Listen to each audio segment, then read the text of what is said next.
Welcome to the series, How to Start an Internet Business from Scratch. This is video 2 out of 10, and we'll be examining how you should choose the subject and name for your website.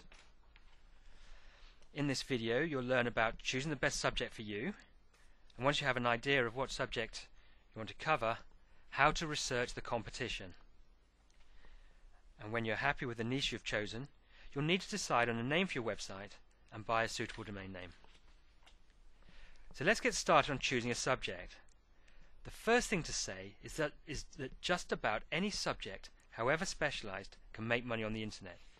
I'll give you some examples.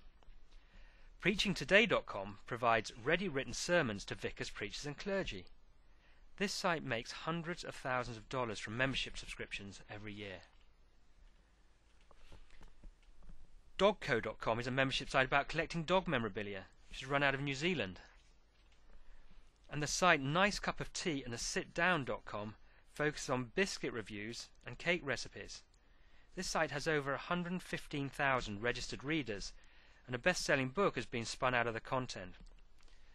So as you can see, any subject can become a profitable online business if it is done well and done with real passion. And that is the key to success on the internet. Choose a subject you're passionate about. So passion for your subject is the number one criteria, but there are a few other things that you must think about. The passion must be combined with knowledge. You must know your subject really well. To build a loyal audience, your readers will have to see you as an expert and an authority on your subject. This should mean that you have access to unique and exclusive content, which people cannot find anywhere else on the internet. This could be just your well-informed opinions, or it could be research results, white papers, or interviews with key people. You must also be sure that there is enough to write about. Your website should be updated at least once a week and preferably daily. Can you create enough great content to do this? Ideally, you should try to avoid subjects with an end date. For example, a site called Moving to Spain would have a natural end date for readers once they'd moved. In this example, you could easily remove the end date by changing the subject to Moving and Living in Spain. And finally, the second most important point after picking a subject you're passionate about is to target a niche that you can become the world leader in. And it's worth saying, very tight niches often have greater value than broader content sites. For example, MarketingProfs.com is a broad marketing site, and they charge $50 a year for access to their content. Whereas ConversationDomination.com is a marketing site about social media marketing, a very specialist niche. This site charges $195 a month, and they've got over 1,000 members. So once you've thought of a niche, you must do some research to understand who your competitors will be. Go to Google and type in your niche subject. In this example, I've typed in collecting dolls' houses. The sites that are listed on the first 3 results pages are your competitors. Study their sites in detail, read their articles, and follow the links on these sites to other relevant content. And after you've looked at the lots of relevant sites, ask yourself, can I do a better job than they're doing? If you're happy you can compete with these sites, then it's time to dig a little deeper. The first place to go are the forums and discussion groups. To find the ones that are relevant to your subject, go to Google again and type in your subject name followed by the words forum or discussion group or bulletin board.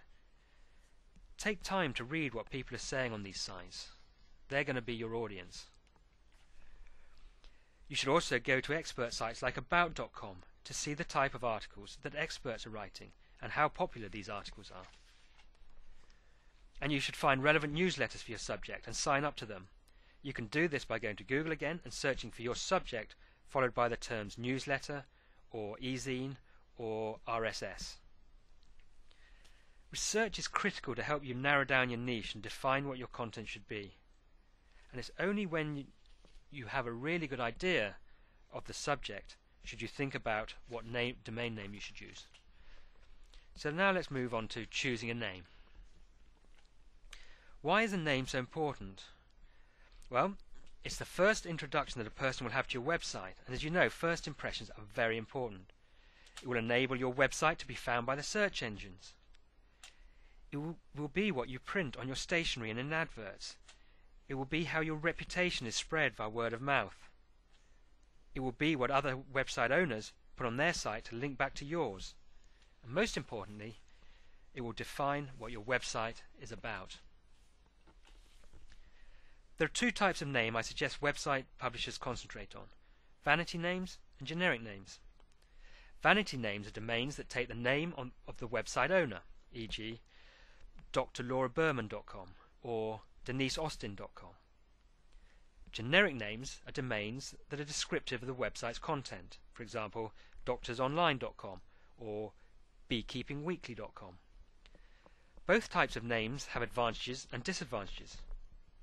Vanity names can build greater loyalty and cannot be easily copied. However, if you try to sell your website, a vanity name can put buyers off or at least reduce the value. Generic names that are descriptive of the subject tend to generate more traffic from search engines and word of mouth. When choosing a generic name, there are several things to take into account. It should be easy to say and remember, easy to spell, be as short as possible, describe your business, and it must be a name that you like and are comfortable with. Which leads us on to the things that you should avoid when choosing a domain name. Avoid misspellings, for example using a Z in the word business. Avoid using numbers, like using the number 4 in a domain like fun4two. Avoid hyphens. People just don't say www.french-home-buyer.com. Domains with initials have been proven to be very unmemorable and are easy to mix up. International misspellings like colour and flavour will prevent a website reaching an international audience. And finally, invented names like Yahoo, Google and eBay are very hard to get established, as they mean nothing and provide no indication of a site's subject. Another important decision is whether to go for an international domain ending like .com and .net, or a national domain ending like .co.uk or .fr. My advice is always try to get the .com domain name. It is universal and the default name that everyone looks for. .net is a second best choice. A national domain name will greatly restrict the size of your potential audience. National domains tend to attract national audiences, so only go this route if your site is just targeted at people from your country. But the problem is, most .com names are already gone. But don't give up hope, there is a very useful naming trick you can use. Say you wanted to buy the name education.com for your new education website, but unfortunately you find it's already gone. How about considering adding a non-specific word to education? For example, educationoutlook.com, or education briefing, education times, education report. You get the point. There are dozens of possible non-specific words that can create great generic domains. And finally, you should not rule out buying an existing site that already has a domain name that you like. There are millions of sites that are neglected on the internet, and many of the owners are happy to sell if someone comes along and makes a reasonable offer. Some of these sites will already have traffic and be established in the search engines, which is a huge benefit. So in conclusion, the most important point to take away from this video is focus on a subject that you're passionate about. Don't just build a site because you think it'll make a lot of money.